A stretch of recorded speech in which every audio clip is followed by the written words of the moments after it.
jina la Yezebeli linaweza likawa ndo mwanamke ambaye anaongoza kwa kuwa mwanamke mchafu, mwanamke mbaya kuliko wanawake wote. Huyu ndiye mwanamke ambaye aliweza kuipindua taifa la Israeli, akalibadilisha kabisa, na taifa ghafla la Israeli likaja kuwa taifa la kipagani, na watu wote wa Israeli wakaanza kumwabudu mungu anaitwa Bahali na mungu anaitwa Ashera. Yote haya yalikuwa nyuma ya mwanamke huyu mbaya kuwahi kutokea. Ingawaje mwanamke huyu alikuwa na sura nzuri kiasi cha kumvutia mwanaume yoyote anayesimama mbele yake, alikuwa ni mwanamke anayeweza kujiremba na kujipamba pengine kuliko wanawake wengine wote. Mwanamke huyu alikuwa ana akili ya kiasi kikubwa cha kusoma psychology za mtu yoyote ambaye alikuwa na uwezo wa kusimama mbele yake. Huyu mama alikuwa ni nabii wa miungu yao, lakini pia alikuwa ni malkia wa taifa la Israeli. Alikuwa ana elimu ya hali ya juu. Sasa leo tunaenda kuiangalia historia hii kwa undani zaidi, na hii ni sehemu ya pili. Kama uliikosa sehemu ya kwanza ya simulizi hii, ninakuomba rafiki yangu, ukimaliza hapa, hebu nenda kaiangalie sehemu ya kwanza ili tujue tulipotokea na huko tunakoelekea. Ni mambo mengi makubwa na mambo mengi mazito ambayo tumeyaongea katika ile sehemu ya kwanza. Sasa hivi tupo katika sehemu ya pili, na kuomba ukae pamoja nami hapa, tuende tukaangalia haya mambo makubwa. Alafu hayo yote ni 9. Jambo linalokuja, Yesu anasema kwamba Yezebeli amerudi tena, akiongea katika kitabu cha Ufunuo sura ya 2 na mstari wa 3, akiliambia kanisa la Tiatira kwamba umemlizia mwanamke Yezebeli anayejiita nabii, anafundisha kanisa langu, anawaongoza watu kuzini, anawaongoza watu kuabudu miungu mingine na kula vyakula vya sanamu. Yesu anawakasirikia kanisa hili kwamba wamemlizia mwanamke anaitwa Yezebeli. Sasa huyo Yezebeli ni yupi? Au huyo Yezebeli amerudi tena? Manake sifa ambazo Yesu anazitaja za huyu mwanamke Yezebeli ndio sifa zile zile ambazo Yezebeli wa Agano la Kale anatajwa. Hasa hayo mambo yote tutaenda kuyangalia katika kipindi hiki cha leo. Jina langu ninaitwa Mwalimu Vincent Mwakisyala, na hiyo unayoiona ndio namba yangu. Unaweza ukatusapoti katika huduma hii kwa sadaka yako na mchango wako, na Mungu wa mbinguni atakubariki sana. Kazi hii inahitaji sapoti yako ya maombi, hali na mali. Basi wewe ambaye hujasubscribe channel hii, ni kuombe usubscribe sasa, kwa sababu unapishana na mambo mazuri. Share kwa watu wengine wengi na Mungu atakubariki. Lakini pia huyu Yezebeli aliwaleta makuhani wa Baali kutoka Sidoni.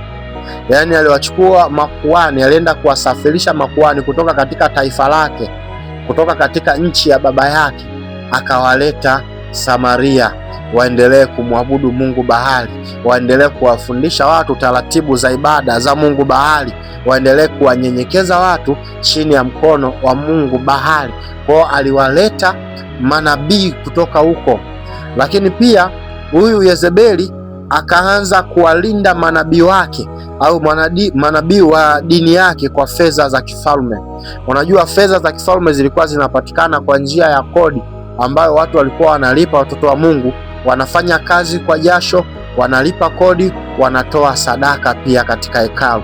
Sasa zile kodi ambazo watu wa Mungu walikuwa wanafanya, wanamuomba Mungu, huyu mfalme Ahabu mke wake akachukua zile hela ili kuwategemeza makuhani na manabii wa dini yake, manabii wa Bahali. Kwa wale manabii wa Bahali wakawa wanakula kwa fedha za mfalme, wakawa wanaishi kwa fedha za malkia, wakawa wanaendelea kufanya huduma kwa mkono wa malkia. Kwa taifa zima likaanza sasa kuingiza upagani, likamwacha Mungu likaingiza upagani. Haya yote yanatokana na mtu mmoja tu ambaye anaitwa Yezebeli. Kwa unaona, unaweza ukaona huyu mwanamke jinsi alivyokuwa, hakuwa mwanamke wa kawaida. Yaani mwanamke huyu hakuwa mwanamke wa kawaida. Biblia inasema kuwa huyu Yezebeli katika dini yake alikuwa na manabii 450 wa Baali, alafu alikuwa na manabii 400 wa Ashera, jumla 850. Manabii 450 walikuwa wanasimama kwa Mungu Baali, lakini manabii 400 walikuwa wanamtumikia Mungu wa Ashera, ambao hao wote walikuwa wanaishi kwa kutegemea mkono wa malkia. Walikuwa anawalisha, walikuwa anahakikisha hawapati shida yoyote katika matumizi, katika mazingira ya ufanyaji wa huduma. Wakati huo huo alianza kuwatesa manabii wa Mungu wa Israeli. Huyu malkia sasa akaanza kuhakikisha kwamba, kwa sababu manabii wa Mungu kazi yao ilikuwa ni kupinga mfumo mzima wa ibada za miungu katika taifa. Walikuwa wanapinga, wanakataa, wanakemea utaratibu wa kuabudu haya mamiungu. Hasa kwa sababu walikuwa wanakemea, ikaonekana hawa ndo kikwazo kikubwa cha imani hii ya Baali katika taifa la Israeli. Kwa sababu yeye ni malkia, yupo katika ikulu, ilikuwa lazima ailinde imani yake, lazima ailinde dini yake kwa nguvu yoyote. Na kama nilivyosema, huyu mwanamke alikuwa akiazimia kitu, akikusudia kitu, akilenga kitu, lazima akifanye. Kwa hiyo waliteseka sana manabii wa Mungu, yaani walikuwa kama wapo katika taifa la kigeni kupitia huyu Yezebeli. Hasa wengi wa manabii hao waliuawa kinyama na Yezebeli, na wengine walilazimika kukimbia na kujificha. Yaani alikuwa haoni shida kuwaua, na alikuwa anawanyoshea mkono. Na kitu ambacho kinaleta mashaka ni kwamba huyu Yezebeli alikuwa na sauti kubwa kuliko hata mfalme. Yaani ilikuwa ni mara 100 ukutane na mfalme Ahabu, anaweza akakuonea huruma, japokuwa maandiko yanasema Ahabu alikuwa ni mfalme mbaya kuliko wafalme wote waliomtangulia, lakini ni afadhali ukutane na Ahabu kuliko ukutane na Yezebeli. Ukutane na Yezebeli, wewe huna bahati. Hivyo Yezebeli alileta kile ambacho wanatheolojia wanaita mapinduzi ya kidini katika taifa la Israeli. Yaani taifa la Israeli likaja likageuka likawa ni taifa la kipagani kwa asilimia kubwa. Hakukuwahi kufanyika mapinduzi makubwa kwa namna hii kwa kipindi kifupi kama kipindi ambacho Yezebeli alikuwepo ndani ya taifa la Israeli. Yaani ndani ya muda mfupi kabisa Israeli ikaja ikawa taifa la kipagani kabisa. Sasa hapo ndipo ulipoibuka mgogoro na bifu yake na Elia Mtishbi. Kama mtu hakuweza kuisikiliza au kuifuatilia historia ya Elia Mtishbi, basi ipo katika channel yetu, tulimwongelea Elia vizuri sana. Kwa watu ambao waliiona ile video ya Elia Mtishbi, historia ya Elia Mtishbi, nafikiri hapa sasa tunapoendelea historia hii ya Yezebeli utaelewa vizuri sana. Upinzani mkubwa sana ambao Yezebeli alikuja kuupata ulikuwa ni juu ya Elia. Elia anafahamika kama ni nabii ambaye haogopi mtu, haogopi cheo, hamuofi yoyote.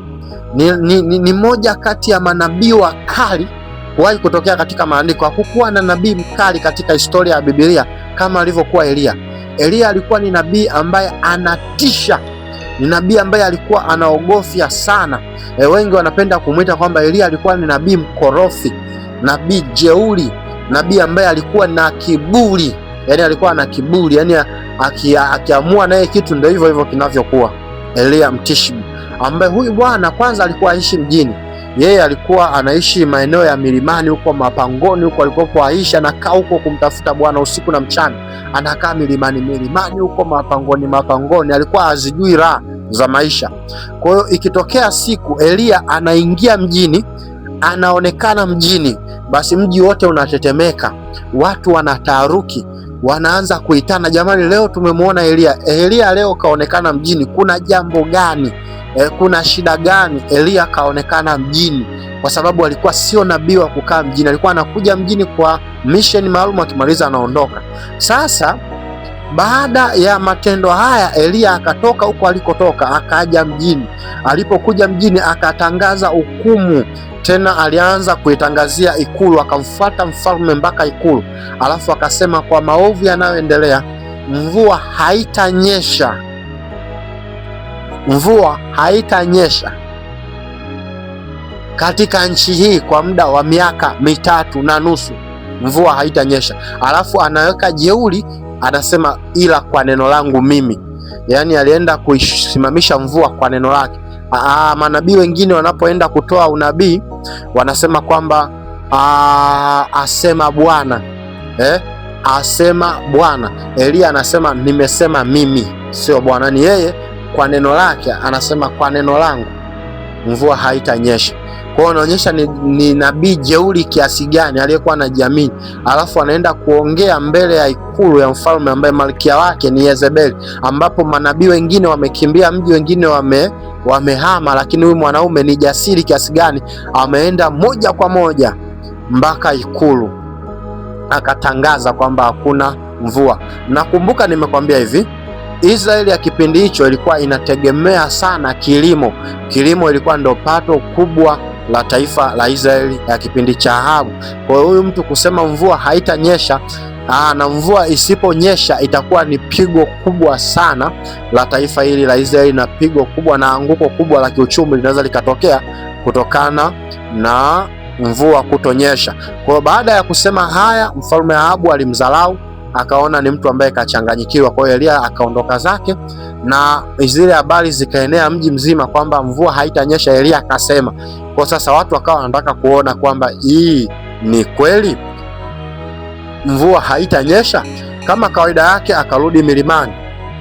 Baadaye tunaona mvua haikunyesha. Kwa baada ya mvua kutonyesha, taifa likaanza kuingia kwenye kipindi kigumu cha njaa. Watu wakawa wanakufa kwa njaa, watu wanateseka kwa njaa. Njaa ikaja ikawa ni kubwa sana katika taifa. Hebu fikiria katika nchi yetu ambayo tunaishi leo, mvua isiponyesha vizuri kwa mwaka mmoja, yani sio kwamba haijanyesha kabisa, haijanyesha vizuri tu kwa mwaka mmoja. Angalia jinsi ambavyo huwa tunaitana, tunaamua kuitisha maombi, tunaomba makanisa yote Tanzania yanaombea mvua, mashehe nao wanaomba misikitini kwamba Mungu ashushe mvua. Just imagine for 1 year, kwa mwaka mmoja tu mvua haijanyesha. Watu wanataabika huko vijijini, wakulima wanasema mvua haijanyesha mwaka huu, kuna shida gani kwa taifa letu la Tanzania? Sasa fikiria miaka hiyo mvua haijanyesha miaka 3.5. Wale watu walikuwa ni wako katika mazingira ya namna gani? Watu walikuwa wako katika mazingira namna gani? Baada ya mvua kutoonekana, mfalme Ahabu akabidi atangaze Elia atafutwe popote alipo, atafutwe aletwe. Kwa hiyo ikatangazwa dau nono kwa atakayemuona Elia au atakayefanikisha upatikanaji wa Elia. Ndipo Elia akatoka akaenda huko katika nchi zile za Wafeonike huko ambako ametokea huko Yezebeli. Huko akaingia katika nyumba ya mjane mmoja, mwanamke wa Sarepta. Kwa wasomaji wengi wa Biblia wanafikiri yule mwanamke alikuwa ni Mwisraeli. Yule mwanamke hakuwa Mwisraeli my friend. Yule mwanamke alikuwa ni Mwefeonike, sehemu ambako wametokea hawa wakina Yezebeli. Huko ndiko huyu Elia alikoenda kujificha. Kwa wakati wanamtafuta kila kona katika nchi ya Israeli, hawajui kuwa huyu bwana kajificha katika nchi ya Malkia huko katika nchi ya Wafeonike. Hata Yesu aliwahi kukiri, nitakuwekea hilo andiko hapo, utaliona hapo katika skrini yako, kwamba miongoni mwa watu waliopona njaa ya kipindi kile alikuwa ni mwanamke ambaye anatoka katika nchi za wapagani za Wafeonike huko. Kwa hiyo hebu ona akili ambayo Mungu alimpa Elia kwenda huko katika huo mji wa Wafeonike. Wamemtafuta katika kila kona ya Israeli, walijua atakuwa katika nchi ya Israeli. Hawakupata akili kabisa kwamba huyu bwana anaweza akaenda kujificha kule. Alafu sasa baada ya muda wote huo, miaka 3.5 kupita, Elia akaonekana tena mjini. Mji kama kawaida ukataharuki, jamani, Elia akaonekana. Yaani mji mzima ukazizima habari za Elia. Kuna nini leo? Watu wamechoka, watu wamekonda. Alafu Elia akamtuma mtu akamwambia mfalme, kama anataka mvua anikusanyie manabii wa Baali, tukutane Karmel. Karmel ilikuwa ni mlima, tukutane kwenye kilele cha mlima Karmel. Kwa Elia hakwenda moja kwa moja kwa mfalme, alituma tu mjumbe, kama mnataka mvua tukutane Karmel. Sasa Elia tena anamtuma mfalme, angalia jamaa alivyojeuri, yani anamtuma mfalme, mfalme ndo atatafuta, si mke wako ndo kawaleta. Sasa wewe watafute hao wote tukutane nao kule, manabii wote wa Baali. Basi wakaenda kukutana katika mlima Karmel, na kipindi hicho chote Yezebeli hana habari. haelewi chochote kinachoendelea. Yamkini tu Mungu aliamua kuficha haya mambo ili Yezebeli asiyafahamu kabisa mpaka atakapofikia utimilifu wake. Kwa hiyo sasa wakakutana katika kilele cha mlima Karmeli kule, wakabeti, wakasema Mungu atakayeshusha moto ndiye Mungu wa kweli. Kwa maana hiyo, Mungu wenu akishusha moto atakuwa ndio Mungu wa kweli, Mungu wangu akishusha moto atakuwa ndio Mungu wa kweli. Kwa hiyo gharama ya betting ile pale ilikuwa ni maisha. Kwa hiyo walibeti maisha, walibeti shingo zao kwamba Mungu wenu akishusha moto, mimi Elia mniue. Kama Mungu wangu atashusha moto, mimi nawaua. Wale wakaona hilo jambo dogo. Inawezekana Mungu Baali alikuwa na uwezo wa kushusha moto, sababu jamaa walijiamini sana, walijiamini mno, wakasema ni Mungu anaenda kushusha moto. Sasa wakaanza kufanya ibada, moto hujashuka. Wamefanya ibada, moto hujashuka. Wakaanza kujichana, manake miongoni mwa ibada zao tumesema hapa zilikuwa ni pamoja na damu, wanatoa damu kama sadaka. Wakaanza kujikatakata kutoa ile damu sadaka, wanajichana, lakini moto haushuki tangu ile asubuhi mpaka jioni. Karibu giza linakaribia kuingia, moto haushuki. Sasa Elia akaanza kuwakebei, akaanza kuwaziaki, akaanza kuwadhalilisha. Anawaambia hivi, Mungu wenu hamna kitu. Inawezekana Mungu wenu amesafiri, labda hebu mwiteni, au Mungu wenu amelala, muamsheni. Labda Mungu wenu yuko kwenye kikao, my friend. Mungu wenu atakuwa ana mgeni. Umeona? Kwa akawa anawadhalilisha pale, na wakadhalilika sana. Aliwadhalilisha ili kuishusha hii miungu ya Baali mbele ya macho ya Waisraeli, kwa sababu Waisraeli wote walikuwa wanaabudu Baali. Kwa akabidi amdhalilishe Mungu Baali ili amuinue Mungu wa kweli. Alafu akawaambia wale Waisraeli, akasema, nyinyi mna sita mpaka lini? Kama Bwana ndiye Mungu mwabuduni, kama Baali ndio Mungu mfuateni. Sasa wale Waisraeli walikuwa wana sita kwa sababu wote walikuwa wanamwogopa Yezebeli, alafu wote wanamheshimu Elia, hawaelewi wafanye nini. Kwa hiyo walikuwa njia panda. Alafu baada ya hapo Elia akasema, na ijulikane kwamba wewe ndiye Mungu. Alafu moto ukashuka, ukawaka, ukalamba sadaka na madhabahu. Yani ile ni moja ya moto ambao uliamba sadaka na madhabahu, ukalamba maji mpaka mawe, yani kila kilichokuwepo pale kikalambwa na ule moto. Alafu baadaye sasa akawakamata wa miungu yote ya Baali, akaenda kuichinja. Akakamata manabii wote wa Baali, akawaua kwa upanga. Na baada ya kuwaua kwa upanga, watu wakatoka kule wanasema hakuna kama Mungu wa Elia, hakuna kama Mungu wa Elia. Alafu sasa Ahabu alikuwepo pale, alitetemeka kuona mambo yaliyotokea.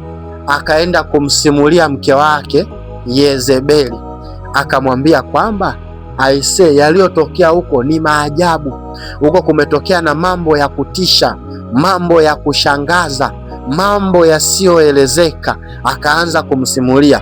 Katika simulizi zote hizo, Yezebeli, kitu ambacho kilimuuma ni kusikia kwamba wameuawa manabii wa miungu yake. Alafu kitu kilichomuuma zaidi ni kusikia kwamba Mungu wao amedhalilishwa na Elia. Yezebeli alikasirika kiasi ambacho haijawahi onekana Yezebeli amekasirika kama vile. Ikabidi Yezebeli ajilipize kisasi. Yezebeli akajilipiza kisasi, na yeye akaenda kuwasaka manabii wa Mungu wa kweli wote walipo, akawatafuta, akawasaka kwa vikosi, alafu akawachinja manabii wote, kwa sababu alikuwa anamtafuta Elia. Anawauliza, nionyesheni Elia, Elia yupo wapi? Wale manabii hawaelewi Elia yupo, sababu Elia alikuwa hamna mtu anajua yupo wapi. Hakuna mtu alikuwa anajua Elia yupo wapi, sababu alikuwa ni nabii ambaye anakuja chapwa na kupotea. Alikuwa ni nabii ambaye anapotea, anatoweka katika mazingira ya kutatanisha. Alikuwepo hapo, ghafla hayupo. Ni nabii ambaye aliishi katika mazingira ya ajabu sana. Kwa hiyo hakukuwa na mtu ambaye anamfahamu. Kwa hiyo kwa sababu alikuwa anakosa kupata Elia yuko wapi, akawaua wale manabii wengine wote, kwa sababu alikuwa anawaona hawa na Elia ni lao ni moja, lakini wanamficha Elia. Alafu akatuma ujumbe akasema, mwambieni Elia. Akamwapia kwa miungu yao, akasema, kesho majira kama haya nisipoifanya shingo ya Elia kama nilivyozifanya shingo za manabii hizi, miungu wanifanye hivi na kuzidi. Yani anaapa kwa kiapo cha miungu yao kwamba kesho Elia ni mali yangu. Na kama tunavyomfahamu Yezebeli alikuwa akikusudia kitu, akizamilia kitu, ndivyo kitakachoenda kutokea. Basi kwa leo tutaishia hapa, ila nikuombe usikose katika sehemu ijayo, ambapo sehemu ijayo tutaendelea kuangalia mgogoro huu kati ya Yezebeli pamoja na nabii Eliya, mgogoro ambao uliendelea kwa muda mrefu, na tutaangalia laana ambayo Eliya aliitoa iliyosababisha au iliyoyagharimu maisha ya Yezebeli. Alitoa laana mbaya sana kwamba hakuna mtu ambaye anatoka nyumba ya Ahabu ambaye ataingia kabulini.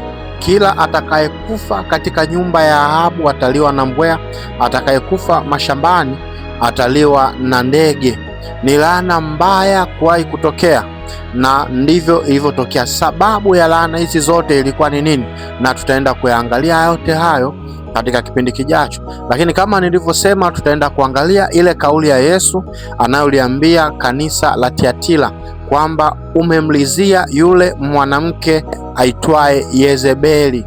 Sasa huyo Yezebeli ni nani? Ambapo tunaona Yezebeli alikufa miaka mingi na karne nyingi kabla ya Yesu.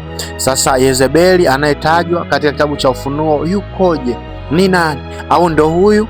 Na je, alirudi tena? Na tutaenda kuiangalia roho ya Yezebeli inavyolisumbua kanisa la sasa, jinsi roho ya Yezebeli inavyotenda kazi. Hivyo ni kuombe usitoke katika chaneli, usitoke hapo ulipo.